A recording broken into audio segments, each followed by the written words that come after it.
Commencer ce discours en disant que nous nous réunissons pour condamner les pratiques d'un pays qui brime les droits de l'homme, oppresse les voix contestataires et participe à la déstabilisation de l'Afrique. Mais alors, cela signifierait que nous parlons ici de l'Algérie. Or, la gauche européenne ne condamne jamais l'Algérie et l'Union européenne lui passe tout en espérant son gaz. À la place, nous débattons du Maroc, qui est pourtant un des pivots de notre partenariat stratégique en Afrique. Qu'y a-t-il dans cette résolution?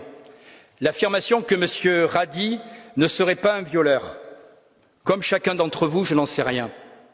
En revanche, à la différence de la majorité de cette Assemblée, je ne considère pas que les décisions de la justice marocaine, que les accusations de la victime du viol valent moins que les communiqués d'Amnesty International ou d'Human Rights Watch. Le récent exemple des pratiques de l'ONG Fight Impunity devrait d'ailleurs avoir alerté chacun d'entre nous sur le crédit que nous accordons systématiquement aux ONG.